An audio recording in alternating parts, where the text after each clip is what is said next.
Bonjour, alors ces derniers jours on vous parle beaucoup du métro à Bruxelles, vous le prenez peut-être un peu tous les jours, vous vous demandez aussi un peu exactement de quoi il s'agit. Parfois nous les politiques on a l'art d'être un peu trop technique et de ne pas suffisamment vous expliquer quelle est la vraie réalité en fait de ce débat qui sévit tous les jours dans l'actualité depuis maintenant plusieurs heures, plusieurs jours. Alors je vais tenter, de la manière la plus didactique possible, de vous expliquer les grandes lignes de cette actualité quand même assez chaude, surtout si vous utilisez le métro tous les jours à Bruxelles ou si vous voulez l'utiliser. Alors concrètement, vous savez, Bruxelles c'est que quelques lignes de métro par rapport à d'autres grandes villes, on peut pas toujours comparer, mais Paris, Londres par exemple, et l'ambition de Bruxelles depuis maintenant de nombreuses années, c'est de construire une ligne supplémentaire, on a appelé le métro 3. Alors pour bien vous faire comprendre, si vous connaissez un peu Bruxelles, l'idée de ce métro 3, c'est qu'il parte, si vous voulez, de Forêt, de la station qu'on appelle Albert, qui existe déjà maintenant et qui est une sorte de pré-métro, et on va en faire un véritable métro,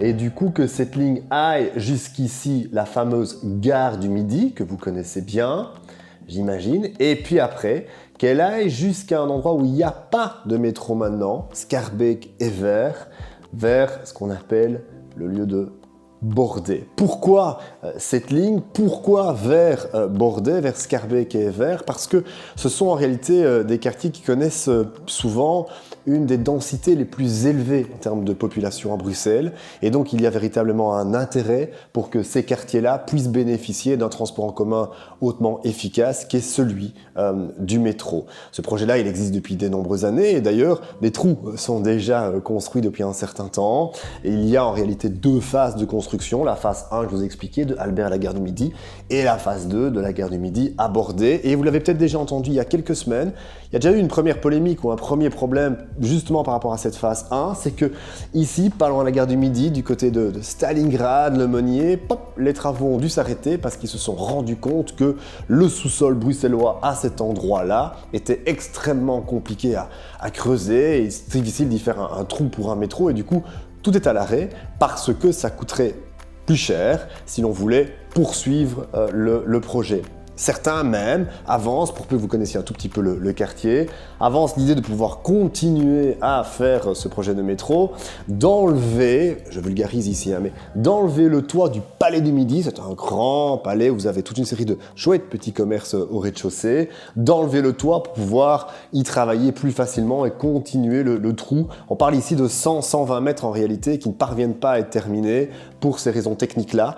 Normalement, d'ici quelques jours, ça aurait déjà dû être le cas début mai, on devrait savoir ce que le gouvernement bruxellois va décider de faire. Concrètement, est-ce qu'ils vont décider de mettre à mal ce fameux Palais du Midi ou trouver une autre solution? On espère surtout qu'ils ne vont pas décider d'arrêter tous les travaux. Imaginez un seul instant qu'on a expliqué à toutes les personnes, surtout les commerçants qui habitent le quartier, bah c'est fini, tous les trous que vous avez connus et les travaux que vous connaissez maintenant depuis certains temps, vous les aurez pas, et en plus de ça, il n'y aura pas du tout de métro, et ça, il faudra aller aussi l'expliquer à ceux qui habitent dans ces quartiers-là, entre autres, et qui attendent ce métro depuis maintenant très longtemps. En parallèle, on se rend compte alors ici depuis quelques jours, au travers d'une note qui a fuité, je vous passe les détails, que se pose également potentiellement la question de carrément abandonner en fait tout cette construction de ligne du métro, la ligne métro 3, parce que il y a un fait qui est avéré et qui est en fait réel pour toutes celles et ceux qui ont fait des travaux dans votre cuisine par exemple, mais aussi à la gare de Mons.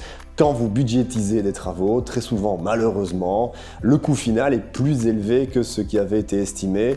C'est malheureux, mais c'est comme ça. Ça fait partie de la prévisibilité économique que tout gestionnaire politique doit pouvoir avoir, se dire « Ok, on s'attend à ce que ça soit un peu plus cher. » Et ici, c'est vrai. Il y a eu une inflation, la guerre en Ukraine, et donc du coup, il y a les prix qui ont augmenté assez sérieusement. Du coup, certains se demandent « Mais comment allons-nous faire pour pouvoir continuer ?» Nous, c'est vrai, OMR, on plaide pour que, bien entendu, on n'abandonne pas ce projet. Je pense que quand il y a de la volonté, on trouvera toujours une solution pour arriver à financer ces grands projets. Vous savez, si vous prenez par exemple en France, lorsqu'il y avait une crise économique, ça ne nous a pas empêché de faire le Grand Paris ou d'amener le TGV à Bordeaux. Aujourd'hui, à la fois Paris et Bordeaux sont très contents qu'il y ait eu cette volonté politique de le faire.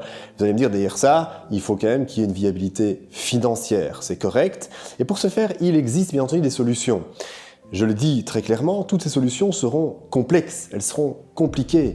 Mais la solution la plus compliquée de toutes, ce serait de tout abandonner. Et donc avant ça, regardons quelles sont les autres solutions, bien qu'elles soient complexes. Il y a tout d'abord l'optique de davantage demander de financement à l'Europe.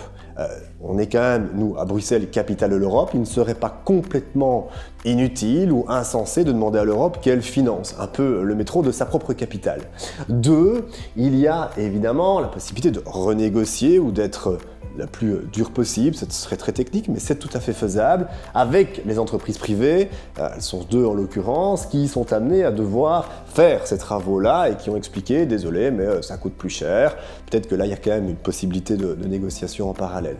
3, on sait qu'il y a aussi une série de dynamiques avec des investisseurs privés qui sont possibles. Ça n'est pas simple, mais c'est clairement une main tendue vers le secteur privé qui est trop souvent absente du gouvernement bruxellois, alors qu'on sait que dans d'autres grandes villes où ils ont développé le métro, c'est une main qu'ils ont entre autres tendue, c'est un levier financier qu'ils ont pu saisir pour pouvoir avancer dans leur projet. Il y a bien entendu encore d'autres possibilités, par exemple une intervention plus forte du fédéral, donc ici pour le moment c'est la région bruxelloise qui paye, mais le fédéral déjà, au travers d'un outil qui s'appelle Belliris, donc rendre l'Iris, rendre Bruxelles plus beau, plus belle, intervient déjà, finance déjà depuis de nombreuses années. Parenthèse, on peut se poser la question exactement où sont passés tous les sous de ce financement, je ferme la parenthèse, mais on pourrait demander à l'État fédéral peut-être d'avoir une intervention qui est plus forte, plus lissée dans le temps, à voir, tout ça, en tout cas mérite au minimum un débat parce que l'État fédéral gagne aussi à avoir une ligne de métro supplémentaire à Bruxelles. Alors vous allez me dire pourquoi est-ce que nous les libéraux semblons parfois être un peu les derniers à autant plaider pour qu'il y ait davantage de métro à Bruxelles?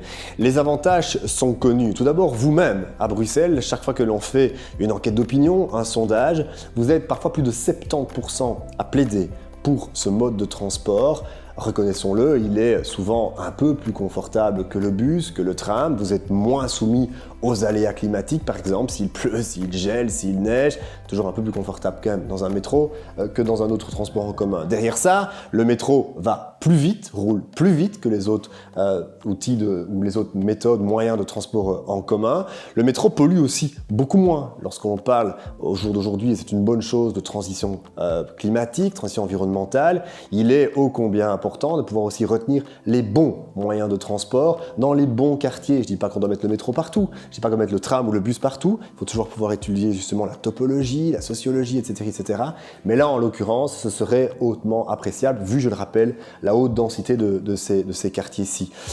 Tout ça pour terminer, vous savez, il y a d'autres exemples. Vous voyagez certainement peut-être un petit peu, peut-être que vous avez visité d'autres villes européennes ces dernières années, et souvent, moi, j'en cite 2 par exemple. Vous avez la première où j'ai eu la chance d'aller, qui est Copenhague, où à Copenhague, ils ont décidé il y a 20-25 ans, alors qu'ils connaissaient une situation économique assez similaire à celle de Bruxelles, à savoir un taux de pauvreté élevé, une fuite de la classe moyenne, d'avoir pour vision de rendre leur ville la plus neutre en carbone. Et pour ce faire, évidemment, ils y ont développé le métro, entre autres en tendant la main aux investisseurs privés. Derrière ça, vous avez aussi Madrid, qui a pu développer sur 10-15 ans plusieurs dizaines de kilomètres de lignes de métro, alors que nous, on reste plantés sur 100 mètres depuis maintenant 20 ans. Donc on le voit, lorsqu'il y a une volonté, ça peut être fait.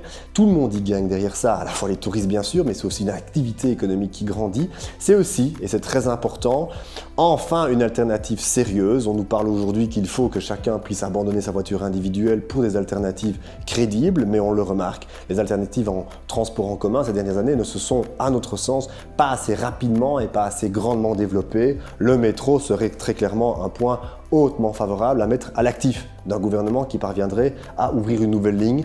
La dernière ligne, pour le passage, a été ouverte par un ministre-président libéral, mais ça c'est il y a plus de 20 ans, vous le savez. Donc voilà, nous allons continuer, nous, les libéraux, à défendre ce projet. Il ne va pas être simple, soyons honnêtes, il sera compliqué à la fois techniquement, mais aussi financièrement à faire aboutir. Mais c'est souvent dans ces crises de grande envergure que l'on reconnaît les gestionnaires de grande qualité. J'espère que vous aurez à cœur d'y en faire confiance un maximum l'an prochain aux élections de juin 2024. Merci beaucoup et à bientôt.